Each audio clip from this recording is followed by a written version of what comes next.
शुरुआत करते हैं हम पहली न्यूज़ के साथ में। केंद्र सरकार का क्या डिसीजन है अभी कोविड-19 की वैक्सीन को लेकर के, इसके बारे में ये न्यूज़ आई है। तो केंद्र सरकार का कहना है कि देखो, हम वैक्सीन का 75% हिस्सा खरीद लेंगे और इसको देंगे स्टेट गवर्नमेंट को, ठीक है, फ्री में। और 18 से 44 वाला जो एक एज ग्रुप है, इसको भी हम फ्री वैक्सीन प्रोवाइड करेंगे, ऐसा केंद्र सरकार का कहना है। दूसरी बात ये है, यदि कोई प्राइवेट हॉस्पिटल है तो उसके प्राइस पर इन्होंने कैप लगा दी है। 150 रुपया एक डोज की कीमत निर्धारित कर दी है।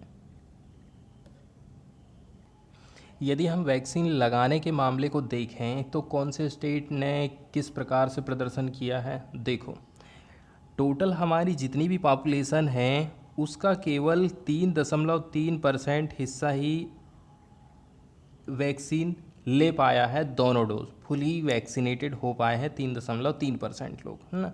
7 जून तक का ये डेटा बताया गया है। यदि हम बात करें शेयर ऑफ फुली वैक्सीनेटेड की, तो सबसे ज़्यादा 10% को क्रॉस किया है दिल्ली ने। और यदि हम कम की बात करें तो केवल 4% हिस्सा ही तमिलनाडु अपने पीपल्स को दे पाया है फुल्ली वैक्सीन, मतलब दोनों डोज। अलग अलग स्टेट का यहाँ अलग अलग डेटा दिया गया है।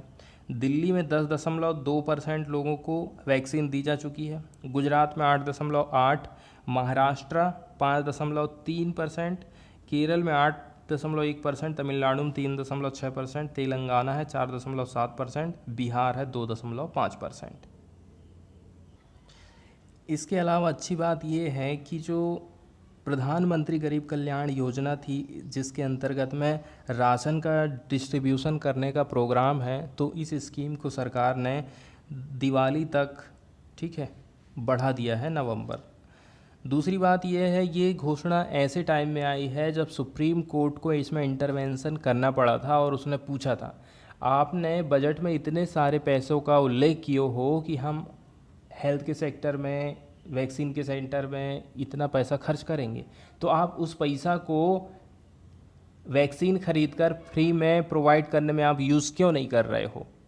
इसी के चलते चलते मोदी सरकार को ये घोषणा करना पड़ा। इसके अलावा कई सारे स्टेट थे जिन्होंने डिमांड करी थी कि हमें जो है फ्री में वैक्सीन प्रोवाइड करी जाए। दूसरी बात यह है, सुप्रीम कोर्ट ने ये भी क्वेश्चन किया था कि देखो, आप अलग कीमत में ले रहे हो, स्टेट गवर्नमेंट अलग कीमत में ले रही है और प्राइवेट कंपनी अलग कीमत में ख़रीद रहे हैं, तो ये रेट में अलग अलग क्यों है।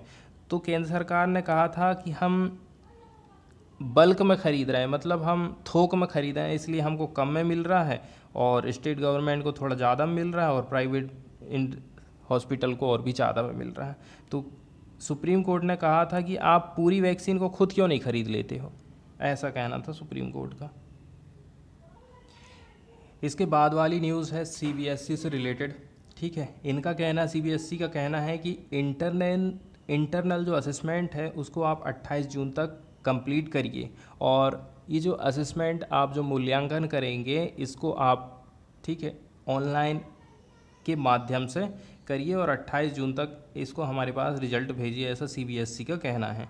तो क्लास 12th के इंटरनल और प्रैक्टिकल असेसमेंट, इनको निर्धारित करने की डेट फिक्स कर दी गई है। दूसरी न्यूज़ हम देखने वाले हैं लक्षद्वीप से रिलेटेड। तो लक्षद्वीप में जो प्रफुल्ल पटेल हैं वहाँ के प्रशासक, उन्होंने जो नए नियम कानून लाए हैं उन्हीं के विरोध में 12 घंटे का हंगर स्ट्राइक रखा गया है अक्रॉस लक्षद्वीप में। तो सबसे पहले हम जान लेते हैं वो कौन कौन से नए नियम कानून हैं। वैसे तो हम लोग देखते ही रहते हैं, लेकिन आज थोड़ा और देख लेते हैं। इसमें सबसे पहला मामला है किसी भी व्यक्ति की संपत्ति को जब्त करने और उसके मालिकों को स्थानांतरित करने या हटाने की परमिशन दे रहा है, ठीक है, जिसका नाम है लक्षद्वीप विकास प्राधिकरण विनियमन 2021। दूसरा कानून ये लाई है पासा एक्ट, असामाजिक गतिविधियों की रोकथाम के लिए prevention of anti social activities act लाई है सरकार ने। इसके तहत किसी भी व्यक्ति को सार्वजनिक रूप से गिरफ्तारी का खुलासा किए बिना सरकार के द्वारा उसे 1 साल तक हिरासत में रखने की अनुमति रहेगी। सरकार को ये बताना भी नहीं पड़ेगा कि हमने आपको गिरफ्तार क्यों करे हैं। तीसरी बात है पंचायत चुनाव से रिलेटेड है। इसके तहत 2 बच्चों से ज़्यादा यदि आपके पास बच्चे हैं तो आप पंचायत चुनाव नहीं लड़ सकते हो, चुनाव से आप बाहर हो जाएगा, है ना। इसके बाद वाला जो कानून लाई है वो पशु संरक्षण विनियमन है। इसके अंतर्गत स्कूलों में मांसाहारी भोजन परोसने पर प्रतिबंध और गोमांस की बिक्री, खरीद या खपत पर रोक का प्रस्ताव है। अब लक्षद्वीप में ऐसा देखा जाता है कि यहाँ पर बीफ बहुत ही ज़्यादा कंज्यूम किया जाता है, क्योंकि यहाँ की जो अधिकांश पब्लिक है वो मुस्लिम है। 5वें नंबर की बात ये है शराब पर प्रतिबंध हटाना। अब शराब लोग नहीं पी रहे थे तो वहाँ पर क्राइम्स भी नहीं हो रहे थे उतने ज़्यादा, लेकिन जब प्रतिबंध हट जाएगा तो अपराध वहाँ पर धीरे धीरे बढ़ने लगेंगे। लेकिन सरकार का ऐसा कहना है कि हम केवल कुछ पर्टिकुलर रेस्टोरेंट पर ही अलाउ कर रहे हैं इसको, और ये जो शराब है वहाँ के लोगों के लिए नहीं बेची जाएगी, ये केवल जो पर्यटक आएंगे उन लोगों को पिलाने के हिसाब से दी जाएगी, ऐसा सरकार का कहना है।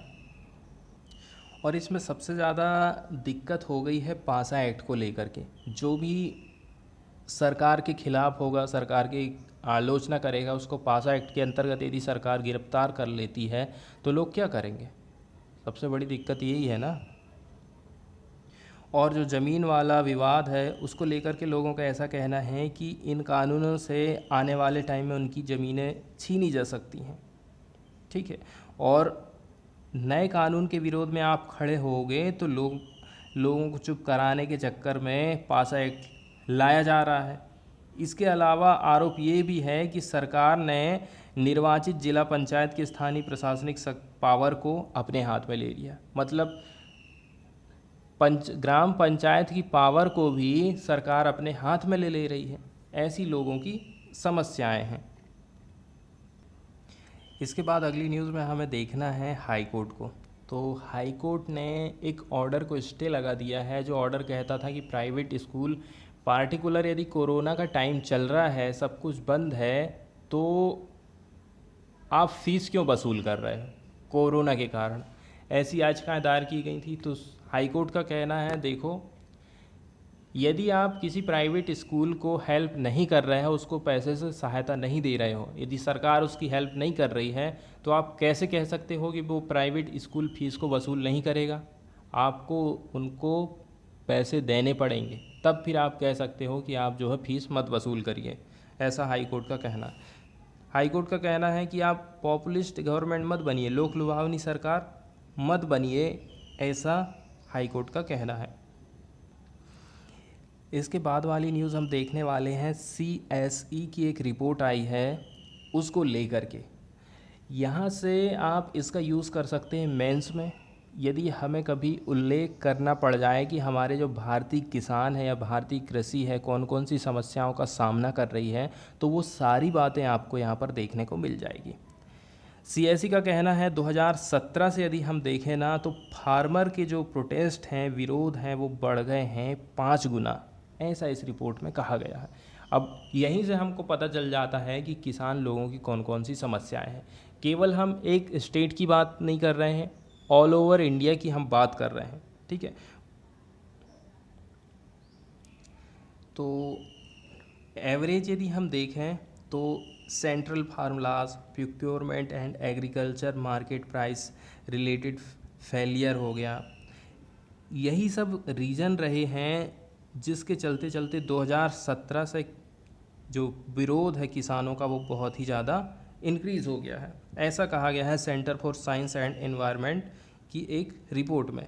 2017 में 34 मेजर प्रोटेस्ट हुए थे अक्रॉस 15 स्टेट में, पूरे 15 स्टेट की यदि हम बात करें तो अब ये जो नंबर है हो गया है 165 प्रोटेस्ट अक्रॉस 22 स्टेट। पहले 15 ही स्टेट में हुए थे, अब 22 स्टेट तक ये जो विरोध है वो चले गए हैं। इवन यूनियन टेरिटरीज़ भी इसमें शामिल है। अब जो CSEs है इसकी रिपोर्ट का कहना है, ठीक है, 2021 तो इनमें से 12 तो कुछ ऐसे प्रोटेस्ट थे जो ऑल ओवर इंडिया में चले थे, ठीक है, जिसमें इंक्लूड किया गया है 11 agitation against 3 farm reforms laws, जो कि अभी पिछले साल इंट्रोड्यूस किए गए थे, ठीक है। इसके साथ साथ में state legislation and inadequate budget allocation for agriculture sector. दूसरी बात है एंटी पॉलिसी एजिटेशन अकाउंट किया है 96 major protest across the country. तो 11 प्रोटेस्ट ऐसे हुए हैं जो कि अभी अभी सरकार ने नए कानून लाई थी ना, कृषि कानून, कि हम ये संशोधन करने वाले हैं, चाहे वो अपनी उपज को प्राइवेट मार्केट में बेचने वाला हो, ठीक है, चाहे वो बिजली से रिलेटेड हो, चाहे उनकी अपनी क्रॉप का जो हिस्सा बच जाता है ना उसको खेतों में जलाने से रिलेटेड हो, पराली जलाने से रिलेटेड हो, चाहे वो बिजली से रिलेटेड कानून हो। तो 2-3 मोटे मोटे ऐसे कानून थे जो सरकार लेके आई थी, तो उन्हीं का बहुत ही ज़्यादा विरोध हुआ। इसी के चलते चलते 11 एजिटेशन हमको देखने को मिला था। इसके अलावा किसानों की और क्या मांग रही है, इन्होंने डिमांड करे हैं एक उचित मूल्य की, कि हम इतनी लागत लगा रहे हैं, दूसरी बात मौसम साथ नहीं देता है, कभी तेज़ पानी हो जाती, कभी पानी गिरता ही नहीं है, कभी खड़ी फसल हवा में गिर जाती है, कभी ओले तुषार पड़ जाता है। इसके चक्कर में किसानों को बहुत मार सहनी पड़ती है। तो सबसे पहली बात होती है उनकी मेहनत का उनको हक मिलना चाहिए, उनको मिनिमम सपोर्ट मिलना चाहिए।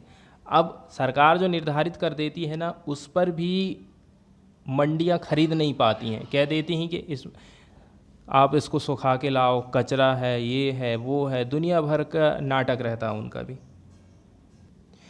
इसके अलावा जैसे कि सरकार एक्विजिशन कर लेती है फार्म लैंड को, है ना, यदि कोई किसान की भूमि है उसका सरकार जब अधिग्रहण करती है तो जैसे कि कुछ कुछ काम है, हाईवे बनाना है, एयरपोर्ट का कंस्ट्रक्शन करना है, इसके चलते चलते भी किसानों का बहुत ज़्यादा विरोध रहा है।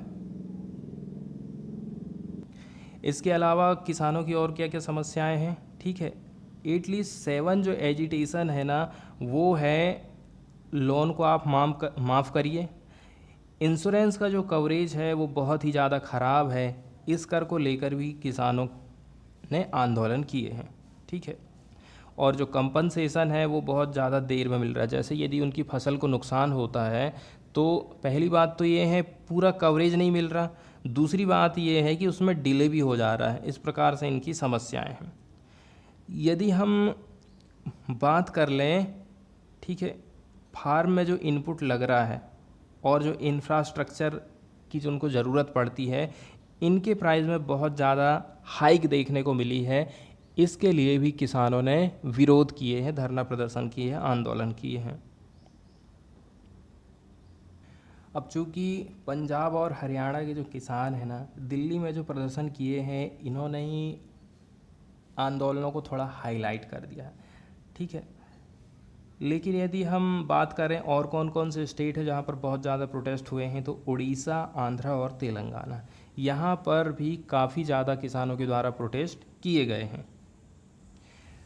रिपोर्ट में ये भी बातें सामने आई हैं कि इंडिया के पास जो है बहुत ही ज़्यादा अब खेती के वो मालिक नहीं हैं, अब खेती के मजदूर बन गए हैं।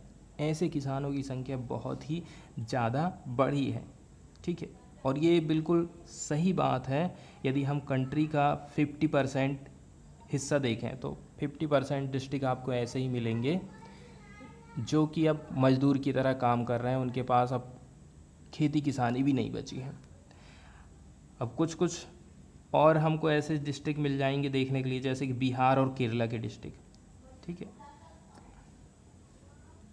अब आगे हम बात कर लेते हैं सुसाइड करने को लेकर के। 2019 का डाटा हम यदि देखें तो जो लेटेस्ट डाटा अवेलेबल है वो बताता है कि 5,957 किसानों ने, और इसके साथ में ऐड आप कर दीजिए 4,324 फार्म लेबरर्स जो कि उनके खेतों में काम करते हैं, इन्होंने 2019 में सुसाइड किया है, ठीक है। मोर देन 28 एग्रीकल्चर वर्कर्स और कल्टीवेटर, इन्होंने अपने जीवन का अंत किया है हर दिन, ये डाटा बताता है। इसके अलावा 14 ऐसे स्टेट हैं जिन्होंने एक्चुअली विटनेस किया है कि लैंड रिकॉर्ड की उनकी जो क्वालिटी है ना वहाँ पर बहुत ही ज़्यादा गिरावट देखने को मिली है। अब हम बात करते हैं CSE, centre for science and environment, इसके बारे में जानकारी। Centre for science and environment नई दिल्ली, भारत में स्थित एक नॉन प्रॉफिट, ठीक है, पब्लिक इंटरेस्ट रिसर्च ऑर्गेनाइजेशन है। इसकी स्थापना की गई थी 1980 में। ये संगठन भारत में हमारा पर्यावरण, ठीक है, खराब सरकार की जो नीतियां हैं, नियोजन है, जलवायु परिवर्तन और पहले से मौजूद जो नीति चली आ रही हैं उनके बेहतर कार्यान्वयन से आदि मुद्दे को उठाता है। इसके अलावा ये संगठन लोगों में पर्यावरण डेवलपमेंट कैसे होगा, हेल्थ के संबंध में भी जागरूकता पैदा करता है। इसी संगठन ने कोक और पेप्सी जैसे शीतल पेय के अमेरिकी ब्रांडों में जो कीटनाशक के उच्च स्तर को उजागर किया था। 2018 में centre for science and environment को शांति, निरस्त्रीकरण और विकास, पीस, डिसआर्ममेंट एंड डेवलपमेंट के लिए इंदिरा गांधी पुरस्कार प्रोवाइड किया गया था। इसके बाद वाली न्यूज़ है सुप्रीम कोर्ट से रिलेटेड। सुप्रीम कोर्ट का कहना है कोर्ट की जो भी सुनवाई होती है उसकी लाइव स्ट्रीमिंग होनी चाहिए, ठीक है, ताकि जनता को कानून की जानकारी हो, वो कभी उनका कोई दुरुपयोग ना कर पाए, मतलब उनको कभी कोई प्रताड़ित ना हो पाए। जब तक लोगों को कानून की जानकारी नहीं होती है उनका शोषण होते रहता है। इसलिए कोर्ट ये डिमांड करती है कि कम से भी कम लाइव स्ट्रीमिंग होनी चाहिए। लेकिन कुछ कुछ ऐसी चीज़ें हैं जिनको वीडियो में या तो म्यूट कर दिया जाए या फिर उनको डिलीट कर दिया जाए, जैसे कि पर्सनल इन्फॉर्मेशन हो गई, डेट ऑफ बर्थ हो गई, home address, identity card number, bank account का इन्फॉर्मेशन है और personal information of related parties जैसे कि क्लोज रिलेटिव, विटनेसेस और अदर पार्टिसिपेंट, इनको आपको डिलीट करना पड़ेगा या फिर म्यूट करना पड़ेगा, क्योंकि हो सकता है जो मजबूत पक्ष हो अपने गवाहों को नष्ट करने की कोशिश करे, उनको प्रताड़ित करने की कोशिश कर जाए, ठीक है, ये वीडियो को देख करके, क्योंकि यहाँ से उसको जानकारी मिल जाएगी।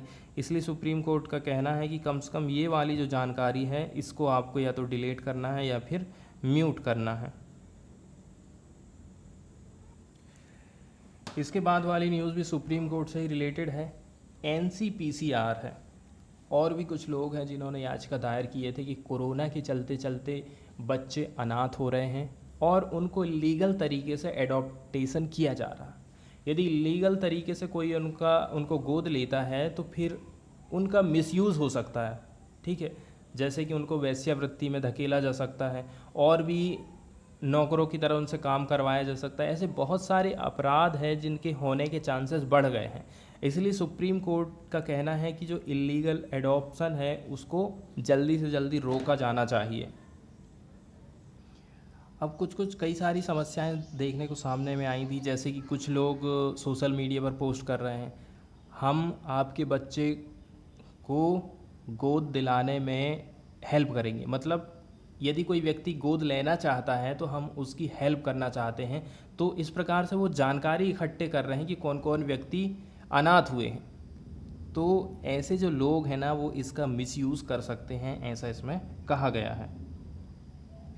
अब कुछ आंकड़े जिनको हम देख लेते हैं। NCPCR का कहना है 3621 चिल्ड्रन जो है अनाथ हुए, 26,176 चिल्ड्रन उन्होंने अपने पेरेंट को लॉस किया है और जो 274 चिल्ड्रन हैं ये बिल्कुल ऐसे ही आपको घूमते फिरते हुए मिल जाएंगे, एबंडेंट आपको मिल जाएंगे बिटवीन 1 अप्रैल 2021 से लेकर के 5 जून 2021। थोड़ा सा पीरियड है लेकिन डेटा कितना बड़ा है आप सोच सकते हैं।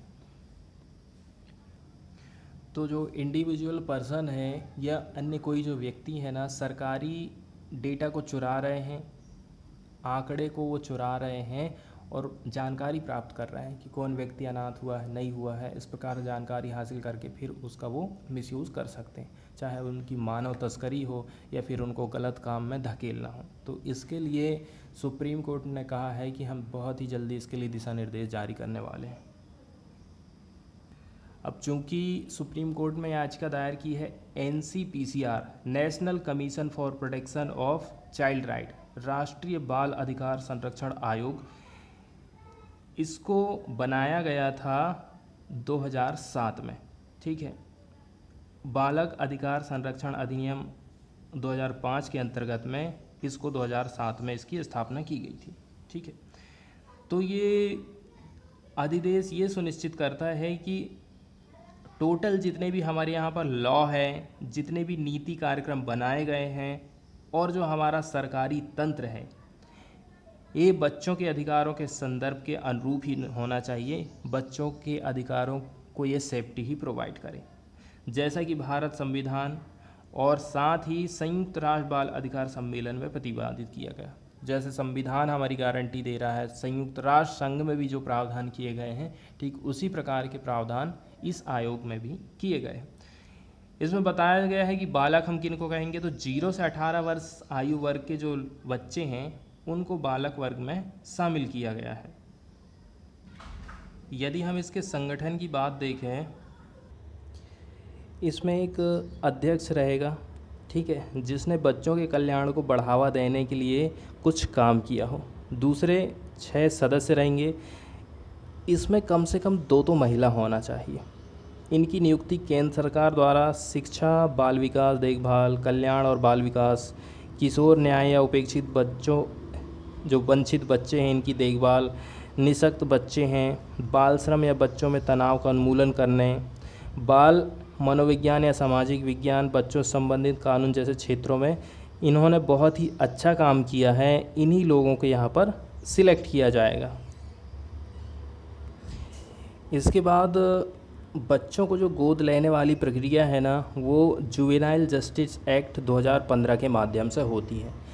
पहले सन 2000 में गोद लेने की प्रक्रिया से रिलेटेड एक कानून लाया गया था, लेकिन कहा जाता है कि ये बहुत ही ज़्यादा उलझाने वाला था, बहुत ही इसमें लॉन्ग डिले हो जाता था। इसी के चलते चलते इसमें कुछ संशोधन किया गया है ताकि गोद लेने की जो प्रक्रिया है उसको बहुत ही ज़्यादा सरल बनाया जा सके। तो इसमें कुछ संशोधन किए गए हैं। दूसरी बात ये है, जो बच्चे हैं ना, उनका कहना है कि देखो बच्चे जो लोग हैं वो अपराध को कम नहीं कर रहे हैं।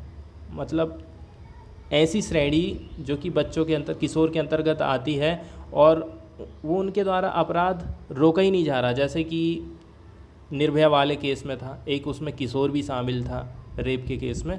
तो इस प्रकार के जो अपराध हैं वो कम नहीं हो रहे हैं, इसलिए सरकार का कहना था कि हम ऐसा संशोधन कर देते हैं कि इनको वयस्क के समान ही सज़ा दी जाए। ठीक है, बच्चों की तरह इनको सज़ा न देके वयस्क के समान सज़ा देनी चाहिए। इस प्रकार के प्रावधान भी आपको इसमें देखने को मिल जाएंगे। तो जुवेनाइल जस्टिस एक्ट क्या है, जो अपना जो जिला मजिस्ट्रेट रहता है और जो सब जिला मजिस्ट्रेट रहता है, इसको ज़्यादा पावर देता है। ठीक है, ताकि एडॉप्टेशन की जो प्रक्रिया है वो जल्दी से जल्दी निपट सके। इसके बाद वाली जो न्यूज़ है वो आसियान की बैठक से रिलेटेड है। ठीक है, आसियान की बैठक, चाइना जो है इसके जो फॉरेन मिनिस्टर आएंगे, ठीक है, इसको होस्ट करने वाला है। तो मंडे और ट्यूसडे के दिन आगे हमको क्या क्या इसमें मुद्दे रह सकते हैं वो हम देख लेते हैं। जैसे कि इकोनॉमिक कोऑपरेशन, कोविड-19 से सब लोग एक साथ कैसे रिकवर हो सकते हैं, और दूसरी सबसे बड़ी जो बात रहेगी वो है क्वेड की टारगेटिंग को लेकर के। ठीक है, जिस प्रकार से इंडिया क्वेड में शामिल हो गया है तो उसका सामना करने के लिए चाइना क्या करेगा, आसियान के जो मेंबर कंट्रीज़ है ना उनको सामने लाने वाला है। आज हम मैप में देख लेते हैं मालदीव के बारे में। ठीक है, तो मैप में ये छोटा सा हिस्सा दिखाई दे रहा है मालदीव। 0 डिग्री वाली जो इक्वेटर है लगभग इसी के किनारे से गुजरती है, टच करते हुए गुजरती है, और ये देश स्थित है 23.5 डिग्री वाली जो ट्रॉपिक ऑफ कैंसर है, और 23.5 डिग्री नीचे वाली जो रेखा है, ऊपर वाली हो गई कर्क रेखा और नीचे वाली हो गई मकर रेखा, ट्रॉपिक ऑफ कैप्रिकॉर्न जिसको हम कहते हैं, दोनों के बीच में मालदीव स्थित है। अलग अलग महासागर की यदि हम पोजीशन देखें तो मालदीव के जो नॉर्थ वाला हिस्सा है और जो पश्चिमी वाला हिस्सा उधर पड़ता है अरब सागर, ठीक है। और गल्फ़ ऑफ अडेन पड़ती है इसके पश्चिमी वाले और उत्तरी वाले हिस्से में। इसके नीचे तरफ है इंडियन ओशियन, और यदि नॉर्थ और हम पूर्व की तरफ जाएंगे तो बे ऑफ बंगाल पड़ता है।